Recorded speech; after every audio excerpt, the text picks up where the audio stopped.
I felt warmth behind me, and I knew it wasn't my husband. It started with a feeling, a warmth behind my back, a whisper of breath brushing across the nape of my neck. I had been standing alone, gazing out the window at the rain-soaked streets below, waiting for my husband to return, when I felt it, that heat that didn't belong to him. My body tensed, not from fear, but from something deeper, something I wasn't ready to admit. That wasn't the warmth I'd grown used to, the cold, mechanical kind my husband brought home every night like a tired ghost of a man who'd stopped loving long ago. This was different. This was heat that stirred things I'd buried under years of silence. I didn't turn around right away. I let the moment stretch, allowed the silence to fill with my heartbeat. Thudded faster, louder. The breath behind me deepened. And then came the whisper, low, confident, familiar in a way that sent electricity down my spine. You don't have to pretend anymore. That voice wasn't my husband's.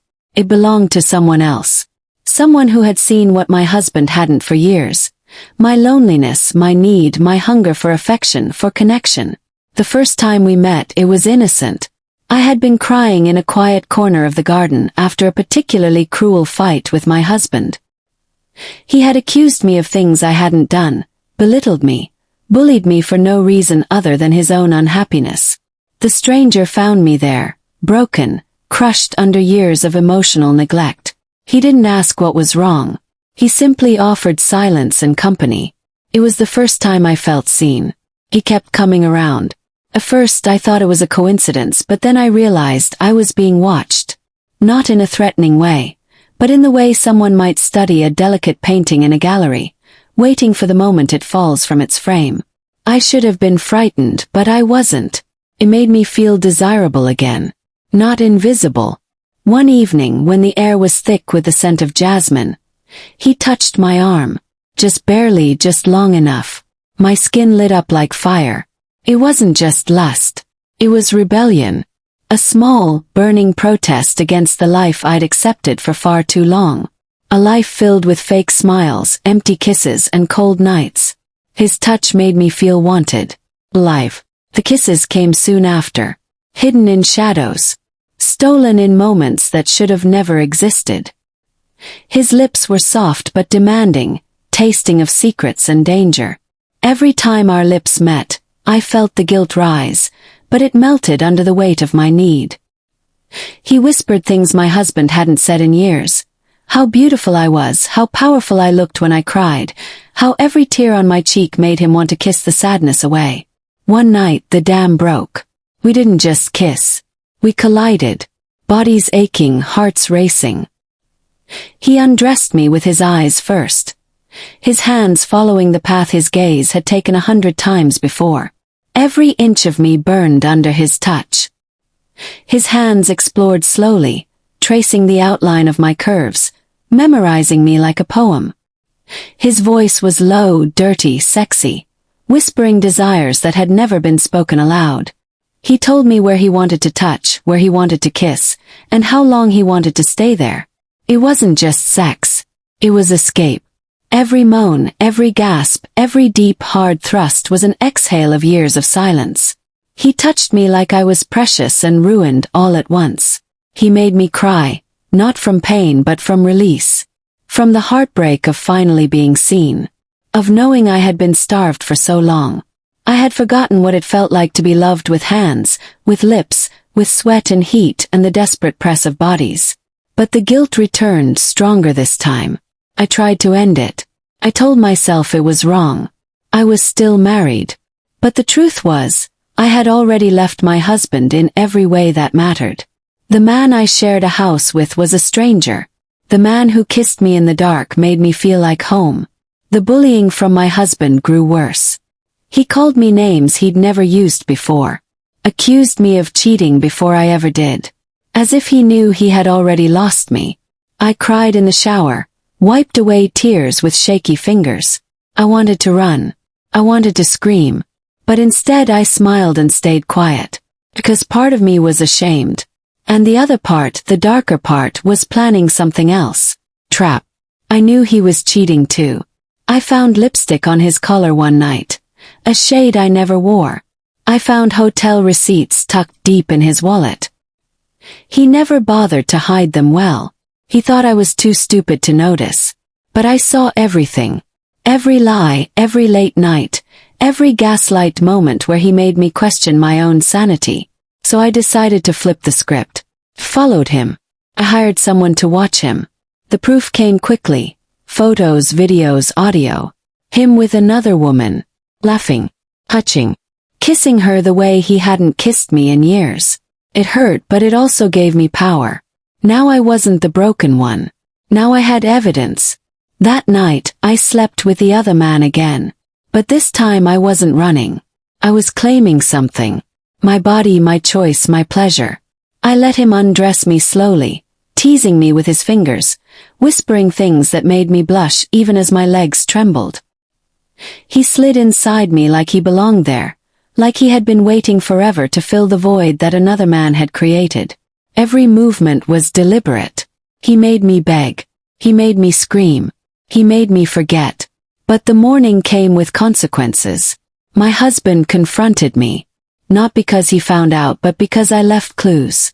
I wanted him to know. I wanted him to feel that crack in the heart.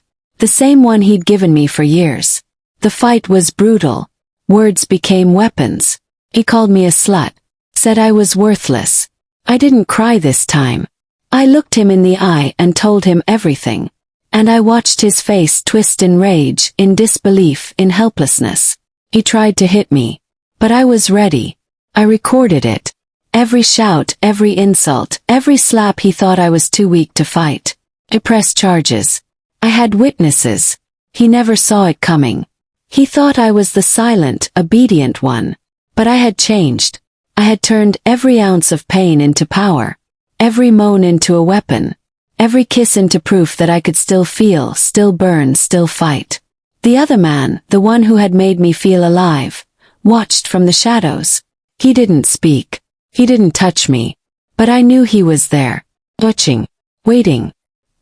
He had helped me build this revenge slowly, one hot night at a time. And yet, the story wasn't over. Because there were still secrets he hadn't told me. Twists I hadn't expected. And I would soon discover that the man who made me feel safe wasn't just my escape. He had a past, a motive, and a plan of his own. But that's part 2. And you won't see it coming. I thought I had taken back control. I thought by trapping him, exposing him, and leaving him in ruins I had won. But control is a slippery thing. It makes you feel powerful right before it turns to smoke in your hands. I should have known better. Nothing good comes from secrets. Especially the ones that feel like salvation. The man who had touched me, loved me, stripped me bare under moonlight and moaned my pain into pleasure. He began to change, subtly at first. Longer silences, lingering looks that felt less like lust and more like calculation. He became possessive more than I expected. He wanted to know where I was, who I talked to, what time I'd return home. I told myself it was passion. I told myself he was just scared to lose me after everything. But deep down I felt it. The warmth behind me had turned into a heat that burned. He showed up uninvited one night. I was alone, soaking in the bath, eyes closed, candles lit. And then I felt it again. That warmth. That breath on my neck. But this time it wasn't welcome. I hadn't told him where I was. I hadn't invited him in. He didn't knock. I turned and saw him standing there, shirt open, eyes dark, smile cold. "You left the door unlocked," he said, stepping closer. "You wanted me to come." I didn't argue. Froze. And he undressed slowly, like we had done this before, like he owned the space between my thighs. And when he touched me, it wasn't soft, it was rough, claiming, demanding. I should have pushed him away. I should have screamed. But part of me was paralyzed. Another part, sick, confused, desperate, still wanted to feel something. Anything. He lifted me out of the bath, water dripping down my skin, and laid me on the bed. His mouth was hot, his fingers hotter. He whispered filthy things into my ear about what he missed, what he'd do if I ever left him, how I was his now, and he would never let me go. The line between pleasure and pain blurred that night. His touch was both a punishment and a reward.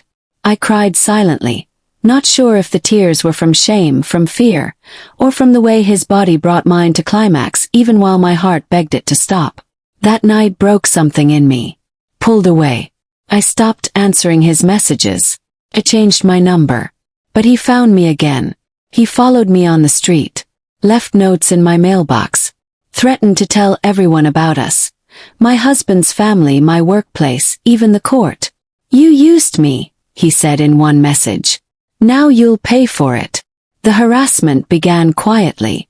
First with photos. Us together, naked, kissing, bodies entwined in the dark. Then with audio clips. Then with videos I didn't know he had recorded. My hands shaking, I watched as he played me like a violin, using every breathless moan, every sexy whisper, every moment I had surrendered to him as ammunition. And still, I remembered the way his body felt pressed against mine. I remembered the taste of his tongue, the strength in his grip, the heat of his mouth as he whispered dirty fantasies into my ear. My body betrayed me every time I remembered. I hated myself for it. I confronted him. In public. In a quiet cafe. He smiled when he saw me like nothing had happened. I told him to stop. He leaned in and whispered, "You'll never get rid of me.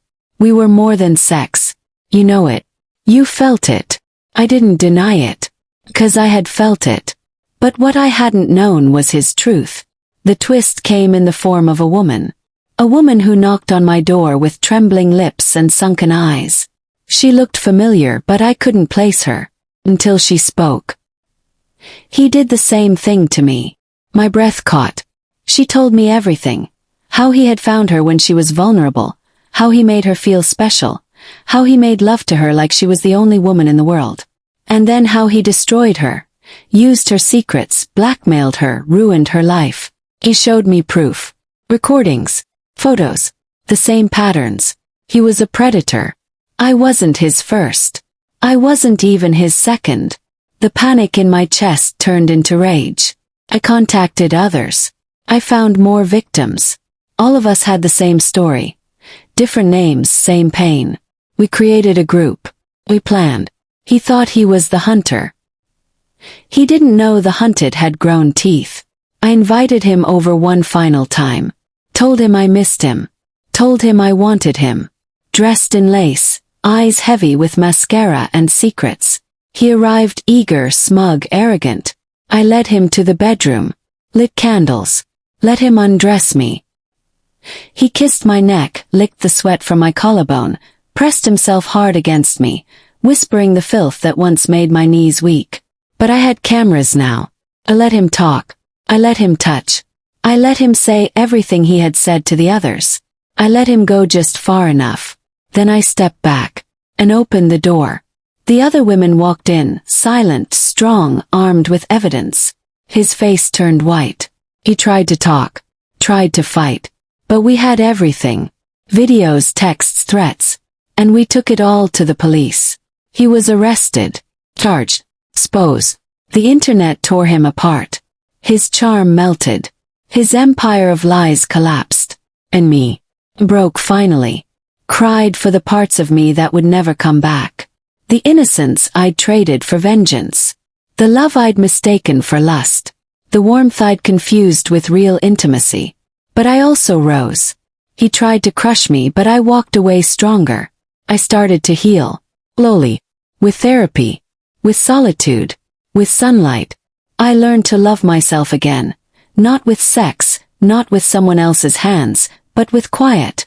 With strength. With silence that wasn't empty, but peaceful. I still remember the warmth behind me. But now I know it wasn't love. It was danger disguised as desire. And I survived it.